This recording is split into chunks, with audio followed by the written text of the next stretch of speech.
This meeting is being recorded.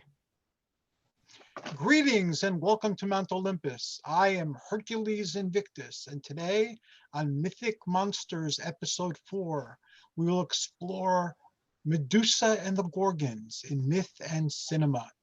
All of you are probably familiar with the bare bones story of Medusa. She was a priestess of Athena, and she was seduced by Poseidon, the god of the sea, who made love to her on Athena's altar. Now, Athena and Poseidon were very competitive at the time, and Athena had just won the naming of Athens. So Poseidon, in revenge, seduced Medusa, and Athena turned her into a monster.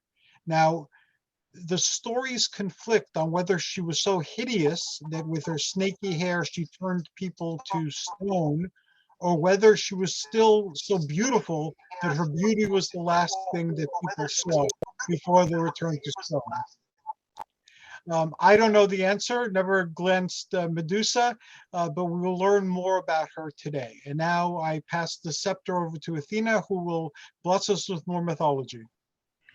Okay, the basic myth we know pretty much comes from Hesiod first, and then from Ovid, and there's a little bit of conflict with some of them. Some of them was that that people, some stories later on too, was that Medusa and Poseidon were having this torrid love affair, that they made love on the altar after Medusa had sworn her virginity, which is very, very important to acolytes of certain goddesses such as Athena and Artemis, and that Athena couldn't do anything about Poseidon. The only one who could basically slap Poseidon on the wrist would have been Zeus, and Zeus probably wouldn't care if someone was raped, quite frankly. And so Athena had nothing to do other than to curse Medusa. And there's kind of a conflict as to whether she did it to be actually nasty towards Medusa, or she was just making her so hideous that no other man would be able to be attracted to her enough to sexually assault her. And that's pretty much where we go with that. And as I looked into it more, it looked like the myth that the idea of Gorgons came before there was a Medusa, and her original name was Gorgo. And I got interested in how it was portrayed in art. And if you look at a lot of ancient art, everyone's in profile.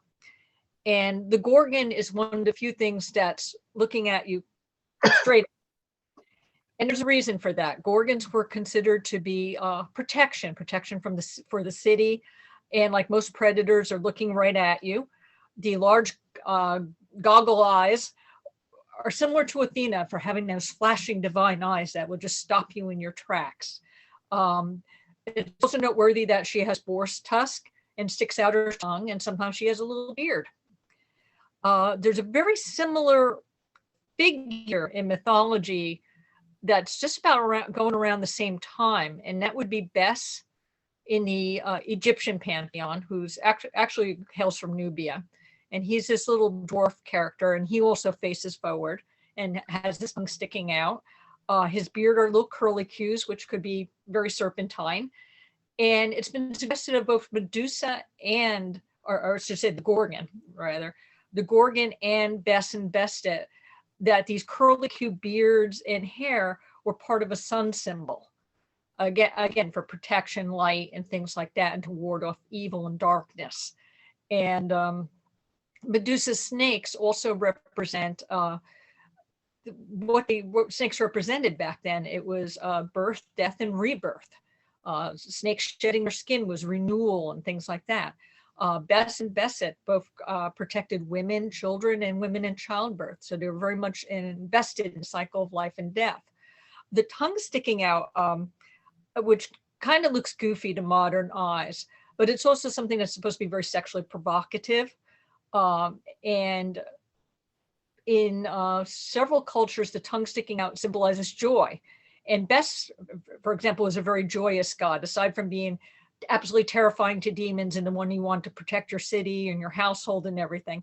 And he was popular with the common people rather than the aristocracy in the ancient Egypt. And he went all over the Mediterranean. All these cultures on the Mediterranean just borrowed from each other and, just named the gods different things and had different aspects.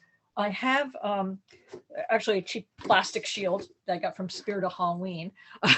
It gives you an idea, I'll try to hold it up, of what the ancient Medusas look like. This is a pretty accurate representation. And you see that she has boar tusk, big round eyes. She has the snaky hair. And this was what Medusa looked like. It was very bestial looking originally. Later on, when they started tying her to being once a mortal woman, she became more human in appearance. And that stays with us until basically Harryhausen makes her more serpentine again. She was said to have two sisters, Euryale and Steno, and they make no sense whatsoever because they're supposed to be immortal, and she wasn't for some reason, and they're a lot older than her.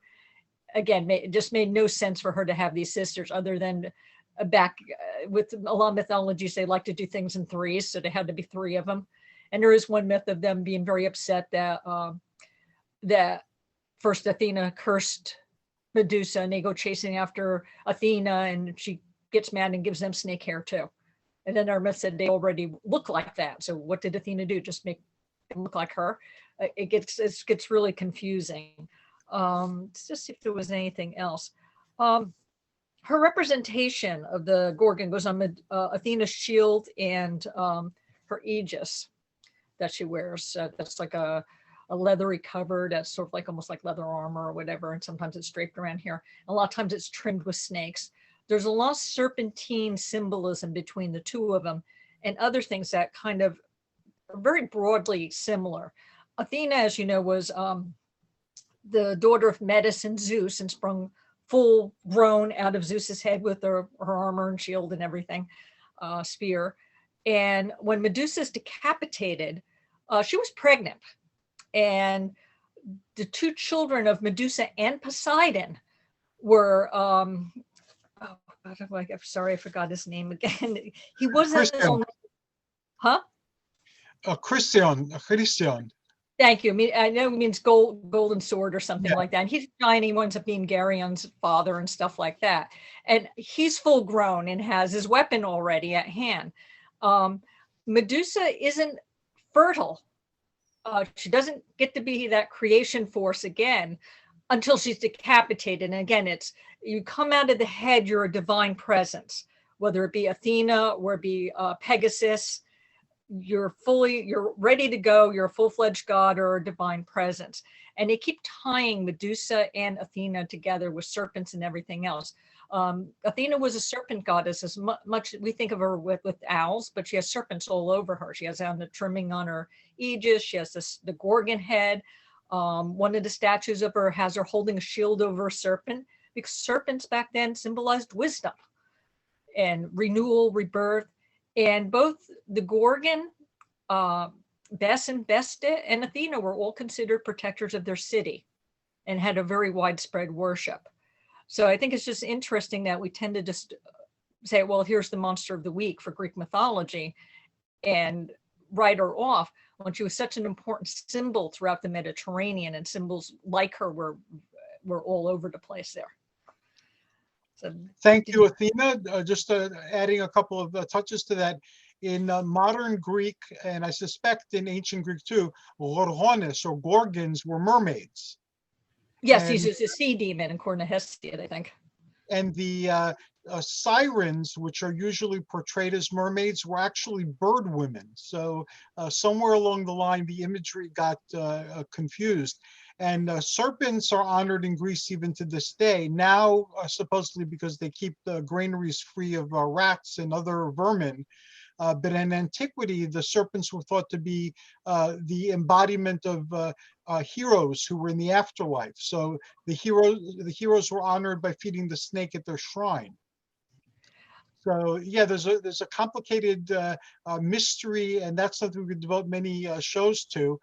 In terms of in cinema, which Brian is the expert, aside from the Gorgon and some other movies, she's appeared in several Sword and Sandal films, including both iterations of Clash of the Titans, and also in The Son of Hercules meets Medusa. So Onwards to Brian. Thank you, Hercules. Yes, in Medusa versus the Son of Hercules, we get to see Medusa, who is turning soldiers into stone. But the Medusa in the Peplum with Richard Harrison, which was released in 1962, is it's a different take on what we traditionally see in media as Medusa. Usually it's the face of sometimes a beautiful woman, sometimes not, with, with the snakes.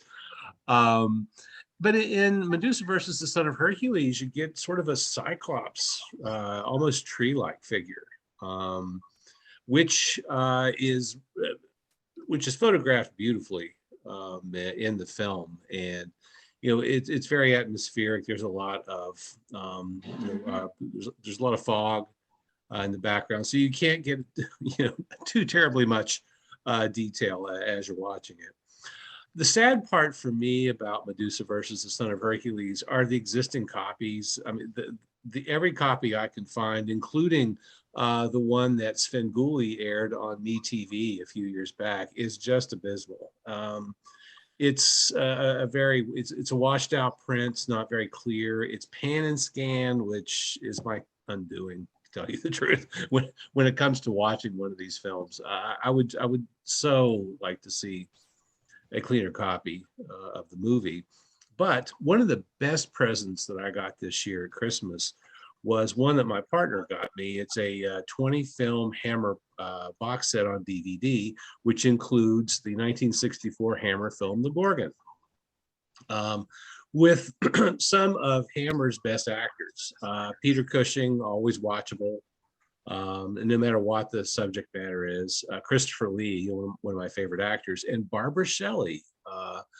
Barbara Shelley, along with a few other actresses, including Hazel Court, were considered, they've been called Hammer Glamour because they were beautiful women thrust into the middle of lots of Hammer horror movies. And I hope this isn't too much of a spoiler for anybody watching us tonight who has not seen the Gorgon, but Barbara Shelley is the ingenue and the monster at the same time, which is kind of terrific. And actually, when you watch the Gorgon, it is a bit of a letdown when you do see the monster.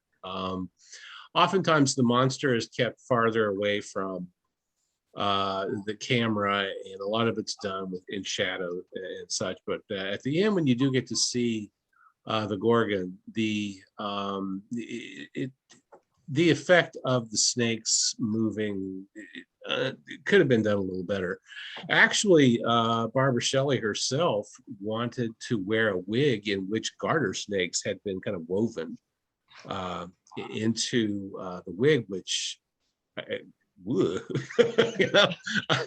more power to Barbara for wanting to bring some realism to the movie. But yeah, I'm not afraid of snakes, but I don't think I would have done that. The movie wasn't like a lot of Hammer films. It looks more expensive than it was. Hammer was sort of the master at stretching the dollar.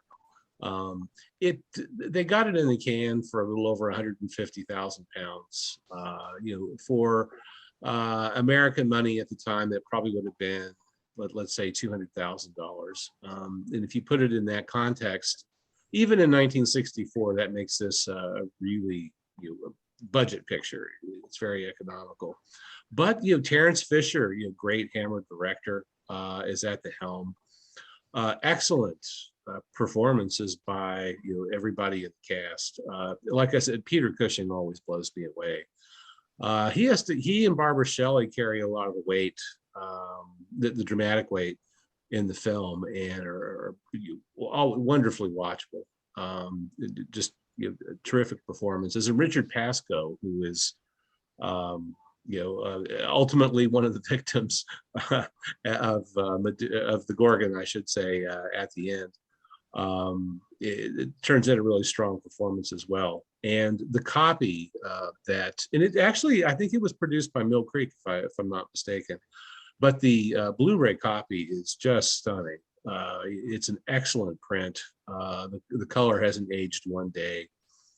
And the photography in it is just second to none. I mean, even though Hammer had to do things on a dime, they had quality people working for them, and the film looks beautiful. If you don't have that Hammer 20 DVD Blu-ray set, pick it up. It is amazing. It's got some of my favorite Hammer films in it.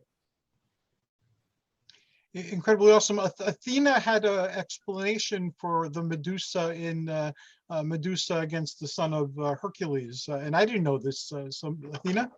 Oh, they based it on an animal. There's it's one of those things that was sort of like a plant or an animal. They're not really, it kind of has aspects of both. It's called a Medusa, and it's like this long tubular thing with these little tendrils coming out of it. Mm. So I think there's several animals that have the Medusa name, but it reminded me always of I think it's a very small creature in real life, like microscopic. We were going to try to find it, but it's somewhere in the bowels of our house. We are Greg and I are both big Halloween fans, and we have a lot of props. And one of them is it's a life-size Medusa head. Oh, cool! And it's not a spirit prop. I think my mother ordered it from somewhere, probably 10, 12 years ago. It is battery operated. Like I said, it's about this big. And when you turn it on, or when the sensor sees some movement, she begins to speak, and the snakes in her head begin to move because it has sort of this latex skin over the face. And it's a great prop, and I wish we had dug it out when I thought about it, but it was a little too late. It looks better than the Gorgon, let's put it that way. As much as I like the film, it's kind of a letdown at the end, and it sort of let everybody down. Even Barbara Shelley was disappointed in the way it turned out. I think Christopher Lee had some choice things to say about how the Gorgon snakes work. I think they were some way up high with wires making them move and stuff. Yeah, you can see one move here and there. And it's a shame because your effects are going to make or break your film. And like I said, everybody on the picture is just knocking themselves out. And I'm not saying that costuming could have done better, but I'm sure that happens so often in horror films. Everything is great until you see the monster. And American International movies are always like that. The poster is fabulous. The cast is really good. And then you see the monster. It's, oh gosh, you should have bought a more expensive costume. Well, what was really bad about that too is I think the same year The Seven Faces of Dr. Lao came out, and Yes, Tony Randall had a much more effective Gorgon a Medusa costume than Barbara Shelley did. That would have made you mad. He also had about 8 times the budget. So. Yes, really. They were doing shoestring over at Hammer. But the Hammer films are just so beautifully shot. And Hammer at a time when the British studios didn't have as much money, Hammer went color as often as they could, and used color to great effect. Even in the Gorgon, the makeup looks good, especially from far back. And your first few glimpses of the Gorgon are kind of terrifying, but they're just that. They're glimpses. You don't get to see her, in full form until close to the end, and then it's like, oh.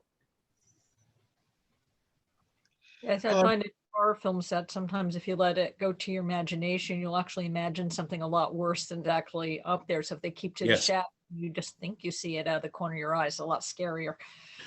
And sometimes sound you can really come into play and can be used effectively. One of my favorite horror films was made in 1958. It stars Marshall Thompson. It's called Fiend Without a Face. And when you finally do see the fiends, oh golly, they could look a little better. But before that, they had this grotesque sound effect whenever the fiends are eating somebody's brains, and it sounds like vaguely like somebody eating somebody else's brain. It's terrifying when you actually see the monsters. Oh, they're the hovering brains with the glowing eyes. It's such a letdown.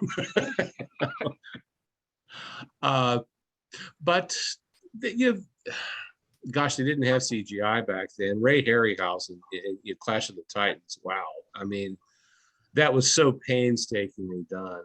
And talk about a man who must have had incredible patience, having to set things up frame by frame. I mean, that just sounds so tedious. And the sound there was great, the sound effects, because you could hear her sliding that serpentine body over the stone. It's like, talk about sound, just the sound for that that stop action creature was amazing. Mm-hmm. And I remarked to my partner as we were watching Clash of the Titans. Now, this is the 1981 version that I'm referring to, with Laurence Olivier, Harry Hamlin, Ursula Andress, Sean Phillips, great actress in one of my favorite productions ever, I, Claudius, is in Clash of the Titans. And the soundtrack is beautiful in the film. It is scored so well. In fact, that was one of my favorite things about the movie, was how well it was scored, and how and I don't know who scored it, but whoever did it, matching the intensity of the performances, I thought was just stunning. Really well done. What do you think of the new Clash of the Titans and how Medusa was handled there? Well, Hercules, you know me, the original's the greatest. To tell you the truth, the only one I have seen is the 1981 version that came out when I was a teenager, with the aforementioned cast. I have not seen the new one. Athena, what did you think of the new one? I didn't like it. I like the original much better. The original had something else before. It was like camp value too, because some things are sometimes inadvertently funny, some things are over the top. Laurence Olivier as Zeus, I was like, why? Just like things like that that were just very much fun.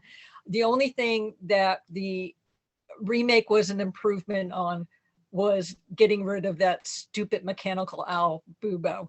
That wasn't Harryhausen. One of his assistants made that thing. And in a new one, someone picks it up and then makes a face and just throws it back. And that's it for Bubo. You don't see him anymore. And I was like, yes, thank you. That was. Bubo is a plague boil too. I wonder why they would name him like after like a boil. There's a genus of owl called Bubo. Oh, okay. Yeah. I was ignorant of that. I've been trying to figure something out that I need not have done over the time.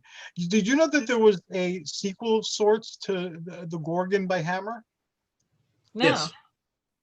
Joshua Kennedy, who makes tons of films. I really admire that. They're very inexpensive, ultra low budget films, but he's a fan of the Gorgon, and he made one called The Night of Medusa.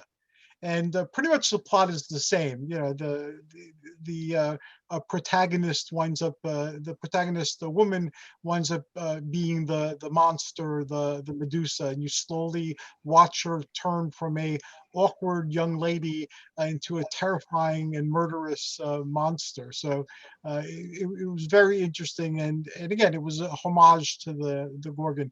Is there another one, Brian? No, I was thinking of something else. Oh, okay. I was thinking of another title in that Blu-ray set I mentioned a few minutes ago. I love the juxtaposition between Beauty and Beast. That's that makes horror films, for me. Beauty and Ugly, all wrapped up in the same character. That's a lot of depth, right there, and that's instantly, I'm not an actor, but if I were one, that's the part you would want to play. I mean, you get to live and die. It's how much better it doesn't get. You get to And be idolized and vilified. And the characters in the Gorgon, they named her Megara, which was actually the name of one of the Furies, I believe, means jealous. And her character was almost like the Wolfman later on, that she was kind of unaware of her condition and didn't realize that she was turning into this monster. So you have that kind of fugue state in between where she's starting to turn and things like that. And that's kind of interesting to watch all the time, and also for an actress or actor, that you're this monster inside and you don't realize it, and you are the problem. One of the things that I'm currently going back through my website once again, and doing a top to bottom update on every page. I've been doing like 4 or 5 a day, and it's going to take me forever to do it. What you did looks great. What you shared, the preview you shared, it looks phenomenal, and it's still honors the retroness of the experience. Well, I've been cutting it over all month long, and I've been trying to do it by birth date, so that whenever the birthdays roll around, I'll have it done. The thing that I find really appalling about old films is that, especially when you're trying to create pages for the drive-in, 20 plus years ago, you would have these films, and no matter what the subject was, Western, sci-fi, horror, what have you, you have a cast list of 20 men, and then there's like one female lead. And that's it. It's a society almost exclusively all white male. And if you like, especially the 50s movies, this movie's no exception. Barbara Shelley has lines, but most of the other women in it, they're just for window dressing. It's a shame. And usually the women's names are really far down in the credits. So mention, say, Christopher Lee in that film, and he doesn't really have a large role in it at all. No, he doesn't come in until like midway through. Something that I noticed. I follow Mamie Van Doren, the blonde bombshell from the 50s on Facebook. She posts very frequently and discusses her career quite a bit, and what her opinions on pretty much anything. And one of the things that she said when she was making movies in the 50s, that even if she had gotten into more A pictures, she was only allowed to really star in B. So that was the only time she could get her name above the title, because women were just seen as, and there were a few women who could, who had star billing, of course. I mean, Joan Crawford, Betty Davis. But Mamie headlined a lot of films, and she could only headline a B. Now that said, they're brilliant movies. Great fun to watch. George Hamilton made a movie on Medusa also. I don't remember anything. I know I've seen it. But I couldn't, jarring my memory, I couldn't remember anything about the movie. I tried finding clips on YouTube. The clips weren't very helpful in jogging my memory at all, although I did remember a couple of the scenes. I can't imagine George Hamilton doing anything where he's just sort of less than perfect. His hair was always nailed down. He always had, this perfect 2-week tan. I can't imagine him doing anything in the action realm. It was in Go ahead. No, I just thought that it was strange. You had George Hamilton in Love at First Bite. You have the most tan person in the universe playing Dracula. It was really strange. He gets a I- night from the moon. A moonburn, like Morticia Adams.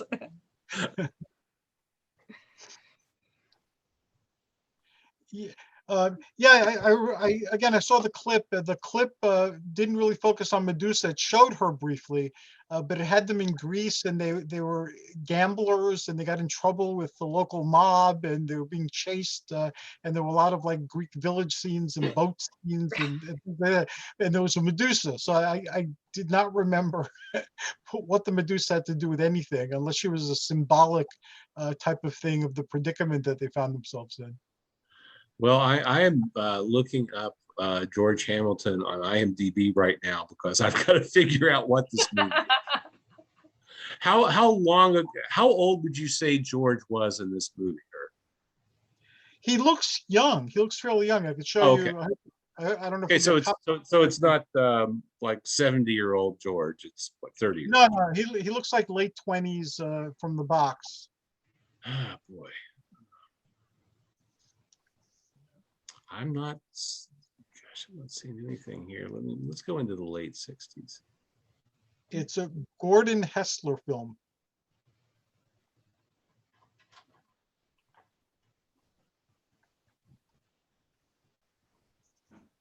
Ah, 1973.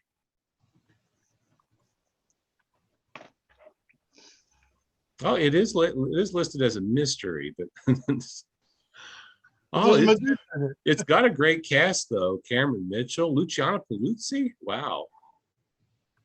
What George's first or second wife is in it? Alana Hamilton. Alana Stewart, depending on which star she was married to at the time.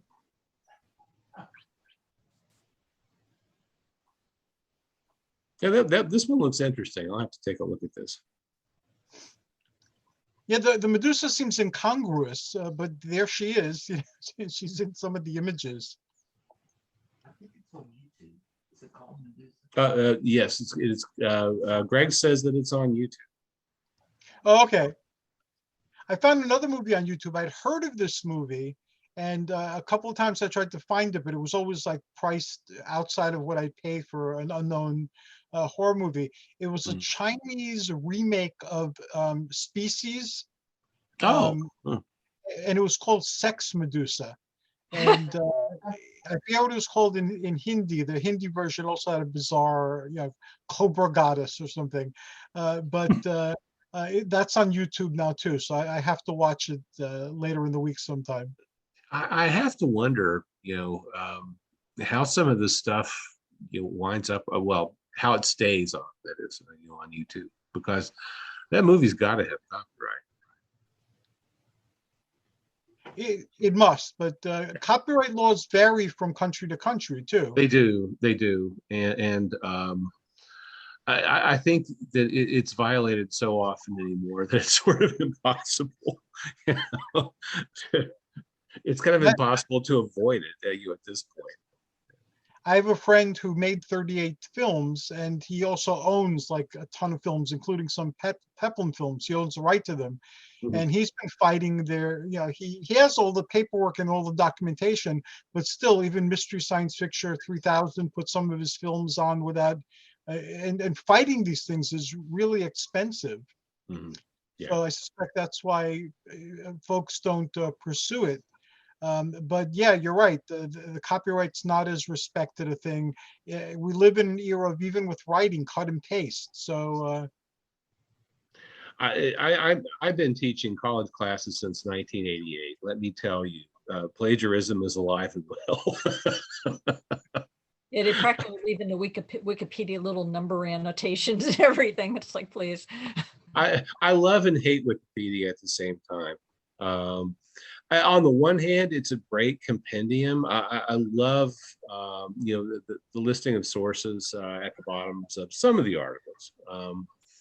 It can be a great place to begin doing research, but it shouldn't be your only visit.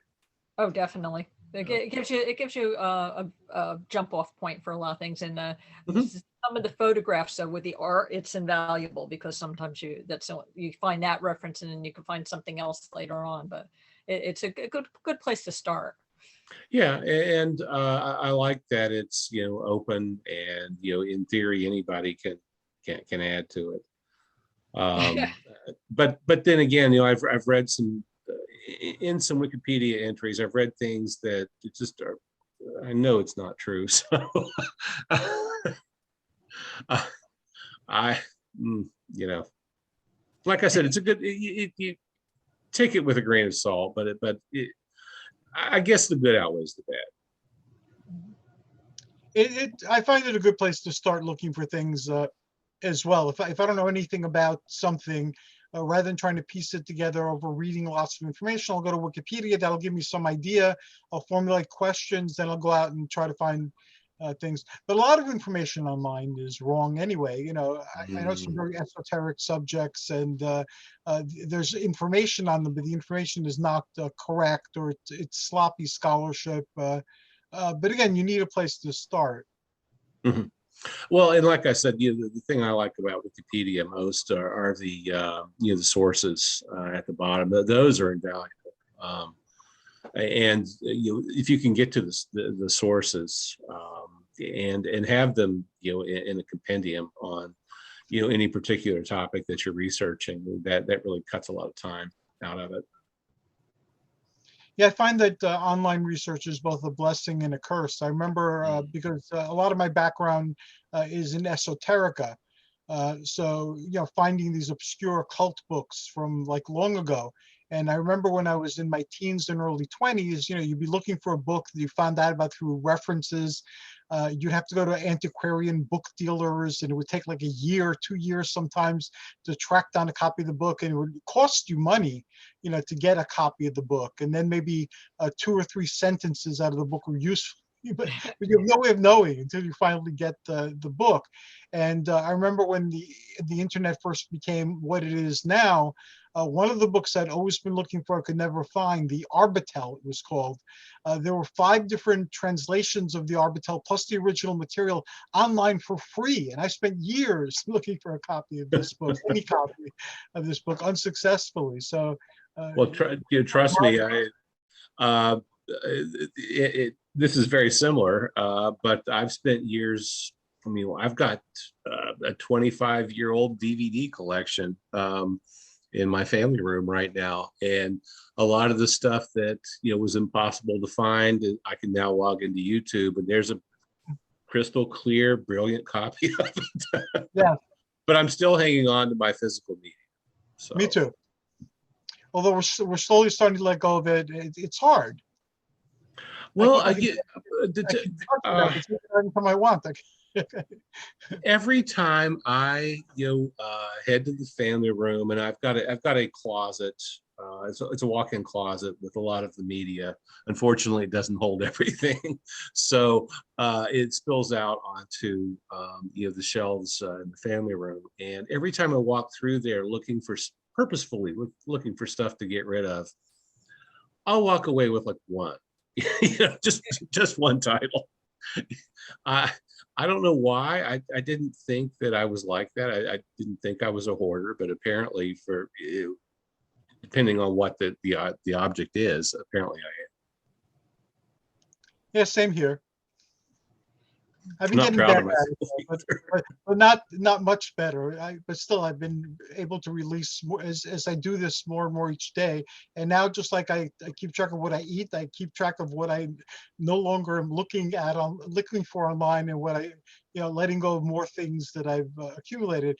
Because again, I'm in my 60s, and it's like, even if I had all the time in the world, I would not be able to watch all these things or read all these things. Mhm. Even if I just started now and didn't stop for 30 years. There's not enough time to look at this stuff and read it or appreciate it. So why hold on? That's a good point. I mean, in the next 18 months or so, we're going to be relocating, and I keep going through our house thinking that, well, we can get rid of this and we can get rid of that. The only stuff I really want to get rid of is the furniture. All the collections, I guess, are coming with me. The furniture could just stay here for all I care. I looked for more Medusa stuff, and I found another one in my collection that I didn't. It's called Medusa Beauty is the Beast. And if I remember, it was an ultra low budget about an island of prostitutes where, you know, all the women were like being held. It was like a sex trafficking type of thing. Oh. And one of them starts turning into a Medusa. And as she starts turning into a Medusa, she gets empowered and she fights back against the people who were oppressing her and the other women. I remember the idea was good, but the execution of it. Oh, have you guys heard about the Medusa Tattoos? No. Women who have survived rape sometimes get Medusa tattoos to show empowerment. Oh, I didn't know that. That the rape didn't destroy them, that they become powerful and they can protect themselves and things like that. So this movie, they probably knew that, and that inspired them making the film about it. But yeah, the Medusa, when she's a Medusa, she takes vengeance on all the people. Well, my partner just reminded me that it is part of the Me Too movement. So I stand corrected. Thank you. And I seem to remember Storyteller. There was a series called Storyteller. And I remembered this when it was too late to look for it, or Michael Gambon. But I believe that they had a Medusa story in there. Did they? I think so. It was a Jim Henson thing. Yes. And Michael Gambon was the storyteller. I seem to remember. Yeah, I think they did do a Medusa one. Yeah, I seem to remember Medusa one. And I used to have that with my Clash of the Titans, the films. But I guess I moved it at some point because I know where Clash of the Titans are, but I didn't know where Storyteller was. In fact, I think the storyteller version, and this is something that wasn't in the original myths, but I think starting with the Sons of Hercules, with the Medusa's dead, you must all come back to life. Modern films show as soon as Medusa's decapitated, all the statues come back to life. And that wasn't what the original was. Once you were turned to stone, you were dead. You crumbled, you eroded, you were gone if you got turned to stone. Them coming back to life was just to make the audience feel a little bit better about the whole thing, I think. The Hercules and Xenoverse had a Medusa too in one of the earlier episodes. I don't know if they called her Medusa. She was like a Lamia more so than anything else, but she turned villagers and other people who came to her lair to stone, including Aeolus. And there it happened too, that as soon as she was destroyed, Aeolus was brought back to life. There was even an action figure of Aeolus that had like a plastic covering that would make him partially stone. And I think they had the serpent monster as well. So that made it into a playset.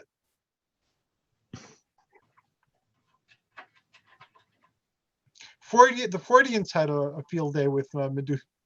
Oh yeah, I'll bet. with what was getting turned to stone and petrified. But they had a whole thing with the snakes and with the pubic hair. I remember reading in one of the psychology books, and how glancing at a woman's genitals would make you powerless, and all this type of stuff. It's wild reading those psychologists today, the early ones. Very mythic in their content. Well, Freud liked to tie everything to Greek mythology if he could possibly get away with it. Well, I like that because, again, not that I agree with a lot of their interpretations, but in terms of my particular life, everything does tie to Greek mythology in either a direct or indirect way. And by being married to me and being around Greeks, that most Greeks, not so much mythology, but everything relates to being Greek in some way. Being Greek is a full-time job. You make these associations.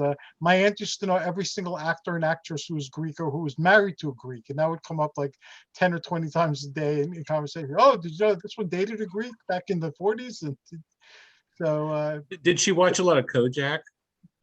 Oh yeah.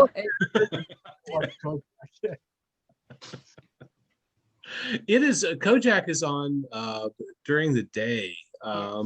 Get TV. It's one of those freebie channels that if you have a TV antenna, it will often be alongside like one of your local like ABC News affiliate or something like that, like Me TV or Comet. It's like one of those. And so it's one of those free TV stations, and they've been running Kojak. And it's a movie that or not a movie, it's a television show that I watched a lot in the 70s, but I was a child and I didn't realize just how gritty they are. Yeah. Subject matter that I'm relatively sure I don't recall seeing on other shows that were contemporary with it.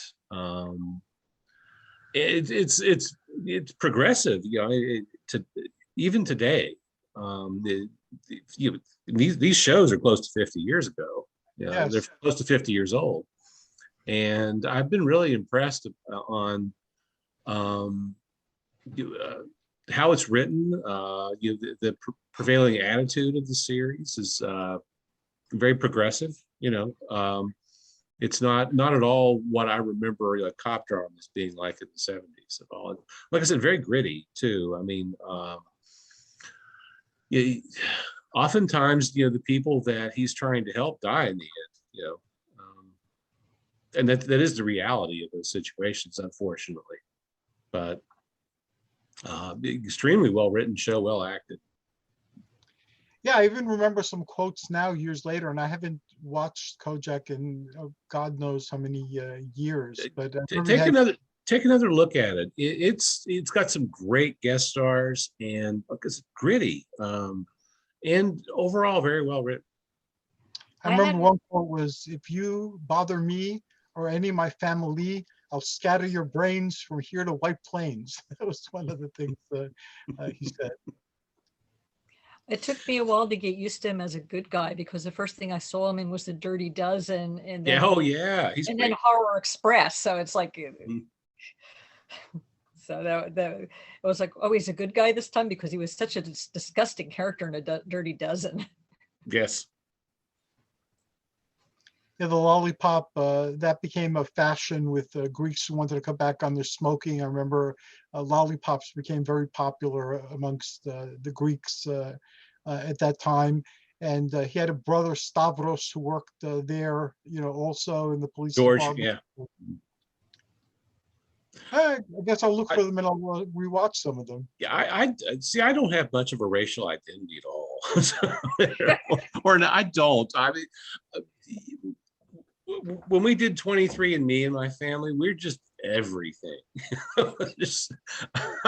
We were everything except what my grandfather said we were, which is interesting. Yeah, I'm serious. Everything he said that we were was wrong. Well, it's these are stories, and we all live stories to one degree or another. So and all of us basically accept and reject some stories, like from the things that you were told as a child. Some things you accept and they become part of you throughout your journey in life. Some you slowly let go of as you move along, and then others you reject outright. And the stories that you accept and you reject tells you who you are, because you could have just as easily accepted and rejected other stories that you were told. So I always found that the culture provides context.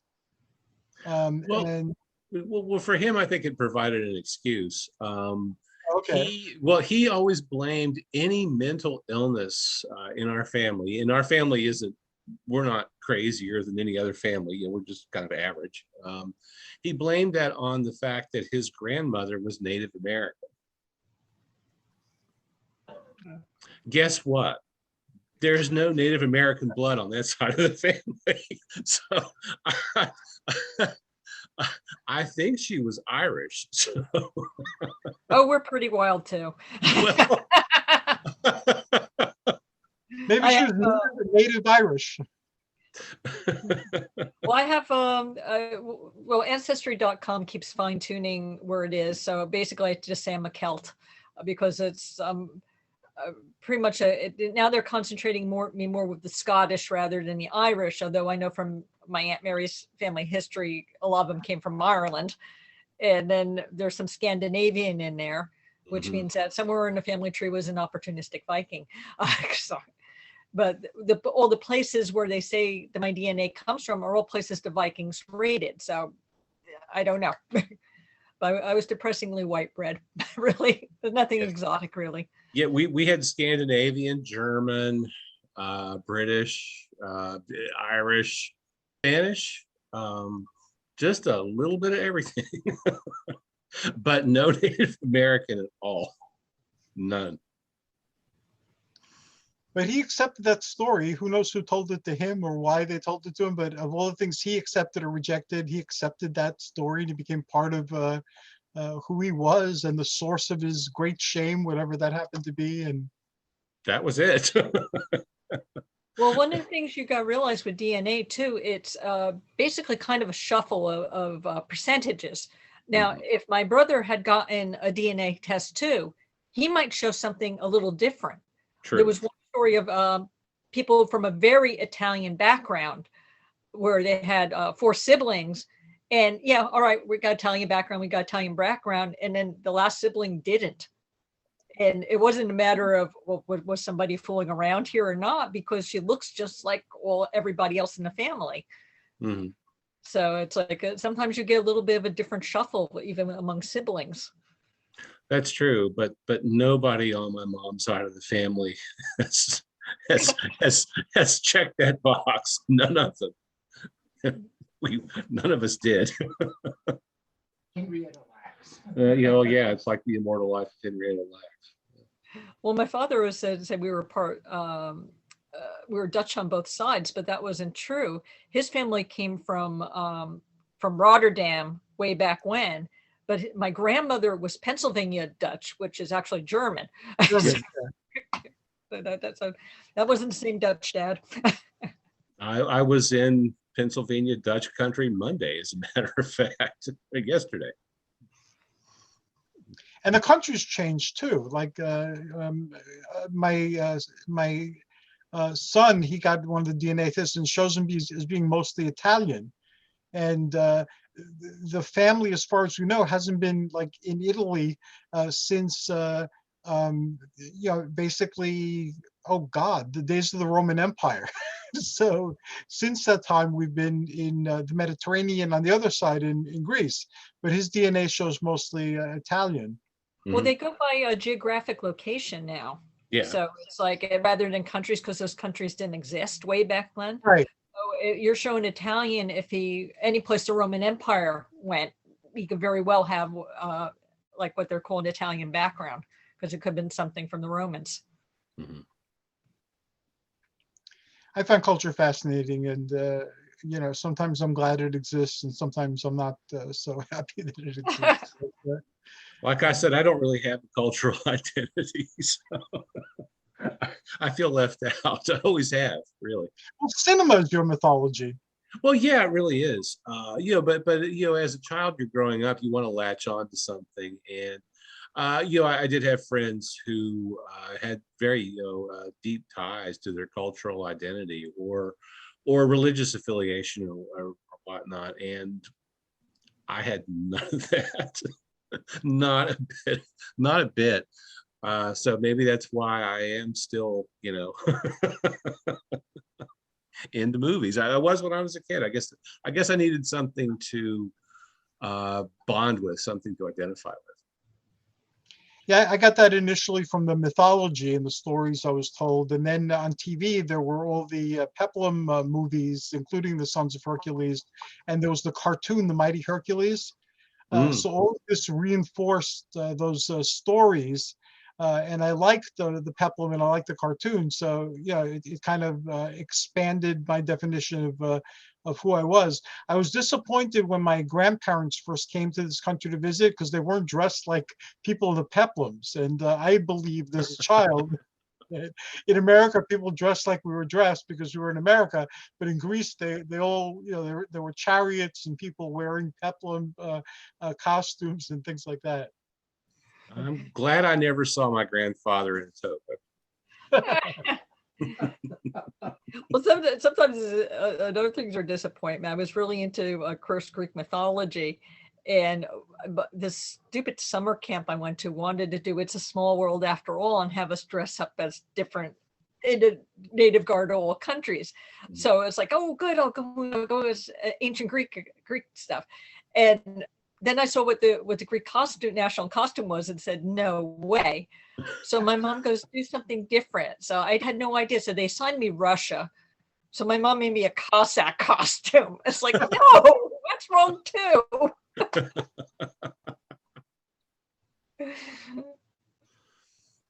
My mother dressed me up like Oliver Hardy once for Halloween. It was the 70s. I was a huge Laurel and Hardy fan. Their films played on like afternoon TV when I would get home from school. I was a big fan of them. And one Halloween, that's what I wanted to go as. So she made me the costume, found me the little bowler hat, patted me out, which you wouldn't have to do now, but back then you needed to. A lot of fun. I was lucky my mom made me costumes, but sometimes I wonder about their choices, like the Cossack. I was walking by my first Halloween. I was walking at 8 months. So they made me a ghost costume. We lived in Paterson, New Jersey. So I was wearing this white hooded outfit. I was like, Mom, you want me to die, don't you? It's like I looked like I was the Grand High Wizard or something like that. It didn't look like a ghost at all. I was like, oh God, they're trying to kill me. I know, but if you had lived in Alabama, there would have been dozens of kids dressed just like you. Yeah, but they weren't trying to be ghosts. and again, as another commentary for my mom, my second Halloween, she dressed me as Satan. So as a little devil, including a little mustache. So you must have been in the Terrible Twos by then. Oh, absolutely. Your mom had a wicked sense of humor, so yeah, she did. And also my aunts used to call me the one Dutch word they seemed to really know was Hoshapek, which they translated as meaning little devil. So I think that's why they were dressing me as a devil, because of them calling me a little Hoshapek all the time. I'm not even sure we're into Halloween as much as you guys are into Halloween. Actually, you guys might be more into it. They set up their house like a haunted house. Well, we used to. The pandemic killed all of that. we haven't had a Halloween party for, gosh, no, it's doing 2 or 3 years now. Yeah. All of our friends are our ages, and some of them are high risk. So even this past year, I didn't want to. I mean, I think they're all vaccinated, but I still didn't want the whole house full of them. Our anniversary is on Halloween. I know. We love Halloween, and we were planning before the pandemic, and we're still planning it, but we have to wait till the pandemic, of making that our holiday. So everyone else can have Thanksgiving, they can have Christmas or Yule. We're going to have Thanksgiving. Ours is Halloween. I'm sorry. Ours is May Day, May 1st. Oh, awesome. So on April 31st, do you watch The Wicker Man? Well, there is no April 31st. Oh, April 30th. Sorry about that. Oh. Now we're running out of time. Do you want me to turn off the recording and we'll continue, or what would you guys like to do? I pretty much done, I think, all I can on Gorgons. The only other Gorgon I could think of in film was Uma Thurman in the Percy Jackson movie, but I didn't particularly like those movies because I read the books and I was just appalled at what they did with it. But kudos to Uma for doing it. Can you think of any last minute Medusas, Brian? Just one that I loved about 30 years ago. When Madonna was doing her 1989 to 1990 tour, she did a documentary at the same time called Madonna Truth or Dare. And comedian Julie Brown in 1991 did a parody of it called Medusa, Dare to Be Truthful. I haven't seen it since probably 1991, but as I recall, it was a riot. It was really funny. And Medusa is a a huge pop singer, but kind of classless and not very bright. I've got to go back and watch it. I found it on YouTube, so I'll probably commit copyright violation and take another look at it. Oh, Hercules, you love synchronicities. Believe it or not, I was talking about Julie Brown today in the car with Brandon. Oh, awesome. I was trying to describe her what she used to do with the songs, and I think the only one he ever heard was Because I'm a Blonde. So I started saying, I like 'em big and stupid to him, and he was like, what? Well, the Homecoming Queen's Got a Gun. I remember that video on MTV. Yeah, I got banned.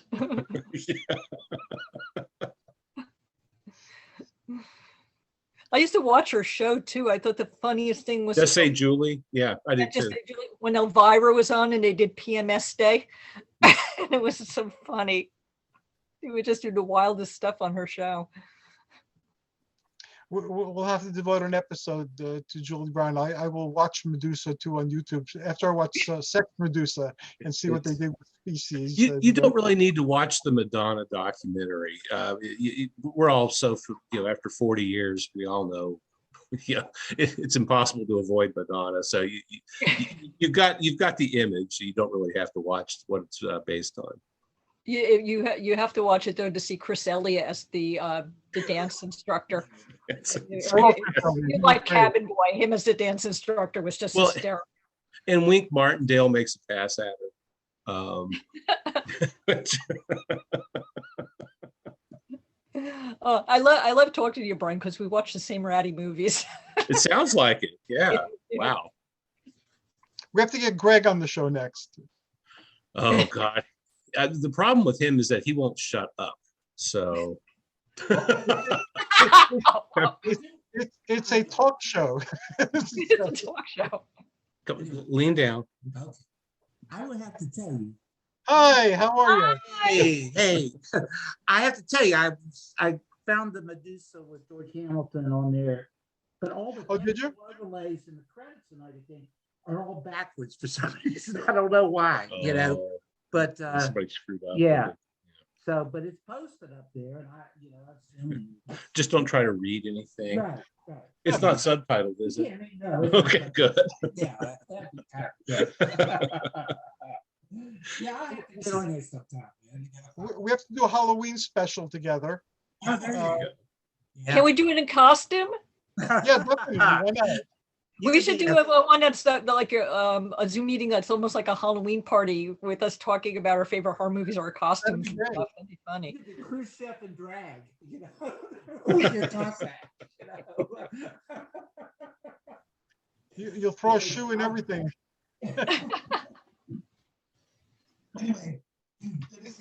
Well, the idea behind these shows was originally we would do them in costume, but we still need to hang up our green screen and get costumes that would be appropriate. I designed a couple of 50s outer space Greek mythology costumes. So anyway, that too shall come. Any last words you'd like to close the show with, Athena? Well, just as far as costuming went, I had made myself an Athena costume for the goddess, and I had this beautiful aegis that I put on like a fake leather and stuff like that, and I embroidered this great Medusa head on it. And do you think I could find it today? So hopefully next time I'll be able to find it and be able to show it off. That would be awesome. Thank you. And Brian, any last words? I would just like for everybody to wish me luck on going deep into the website, cleaning it out, and completely redoing it. Every page is going to have brand new HTML. And in 10 years, we will revisit it, and it will still be retro. And I'll have to go back through and do it again. And thanks to everybody who tuned in tonight. Again, if you ask what you were talking about have to do with Greek mythology, again, remember, I am Hercules, I am Greek, and everything has to do with Greek mythology. So I leave you on that note. Take care, everybody. Thank you for listening in. Until next time, this is us wishing you joyous journeys and amazing adventures. Good night, everybody. Good night. Good night. Good night.